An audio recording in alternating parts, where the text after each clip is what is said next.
Bonjour à tous, soyez les bienvenus à notre rendez-vous quotidien 5 minutes pour restaurer. Nous sommes le jeudi 6 novembre 2025 et nous poursuivons notre thème, à savoir « Tout est possible à celui qui croit ». Alors je m'en vais vous lire un nouveau texte ce matin dans le livre de Luc au chapitre 18 à partir du verset 1er. La Bible dit ceci: « Jésus leur adressa une parabole pour montrer qu'il faut toujours prier et ne point se relâcher. Il dit, il y avait dans une ville un juge qui ne craignait point Dieu et qui n'avait d'égard pour personne. Il y avait aussi dans cette ville une veuve qui venait lui dire, fais-moi justice de ma partie adverse. Pendant longtemps, il refusa.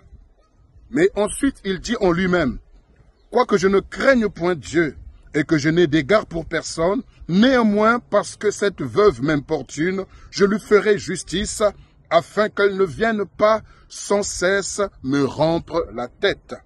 Le Seigneur ajouta, entendez-vous ce que dit le juge inique? Et Dieu ne fera-t-il pas justice à ses élus qui crient à lui jour et nuit? Et ne tarderait-il à leur égard? Je vous le dis, il leur fera promptement justice. Mais quand le Fils de l'homme viendra, trouvera-t-il la foi sur la terre?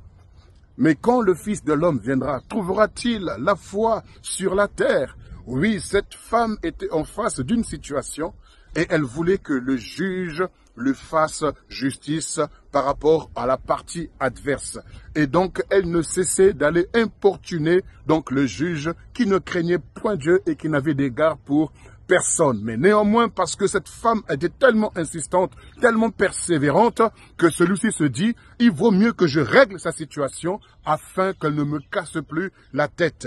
Et le Seigneur nous fait remarquer la réponse que donne le juge inique qui ne craint point Dieu et qui n'a d'égard pour personne. Et le Seigneur dira, si cet homme peut parler de la sorte, est-ce que vous pensez vraiment que votre Père Céleste ne prendra pas-il soin d'écouter vos prières et de vous exaucer?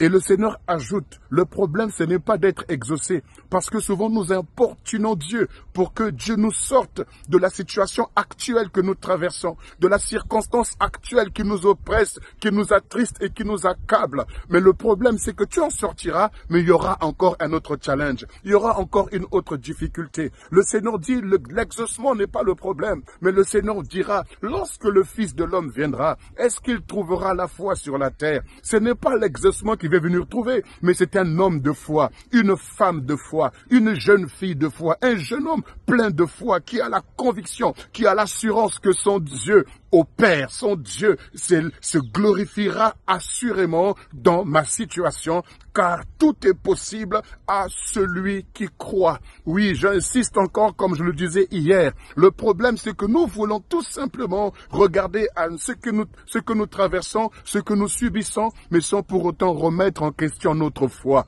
Parce que ce n'est pas le fait que tu aies été exaucé à plusieurs reprises qui prouve que tu as la foi. Parce que Dieu fait grâce à qui il lui fait grâce. Mais ne soyons pas de ceux-là à qui le Seigneur dira, je ne vous ai jamais connu, serviteurs d'iniquité, bien qu'ils aient guéri les malades, chassé les démons, bien qu'ils aient fait tant de miracles, mais le Seigneur dira, je ne vous ai jamais connu. Alors, le fait de recevoir des exaucements n'est pas le signe forcément que Dieu est avec nous, mais ce qui nous atteste que Dieu est avec nous, c'est la relation qu'il a établie entre l'homme et lui-même, à savoir la foi. La foi est une ferme conviction, une assurance, une certitude que mon Dieu m'écoute, que Dieu est là, quel que soit ce que je peux traverser. J'aime Shadrach, Meshach, Abednego, les trois compagnons de Daniel. Lorsque le roi Nebuchadnezzar, l'empereur par excellence, a décrété une loi selon laquelle il faut que tout le monde fléchisse le genou devant sa statue. Mais eux,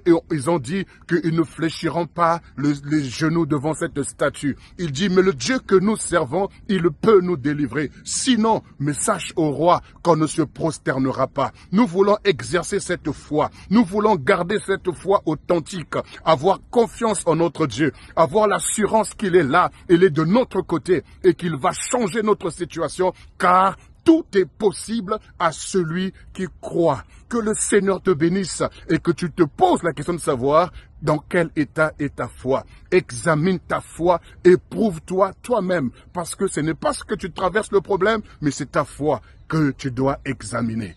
Que le Seigneur te bénisse. Je te souhaite de passer une excellente journée et je te donne rendez-vous ce soir à 21 h sur ma page Facebook William Miakizabi ou mon compte YouTube Apôtre William Miakizabi à notre rendez-vous quotidien, du moins mensuel, à savoir 1 heure pour restaurer. À ce soir et au plaisir encore de partager des moments merveilleux avec toi.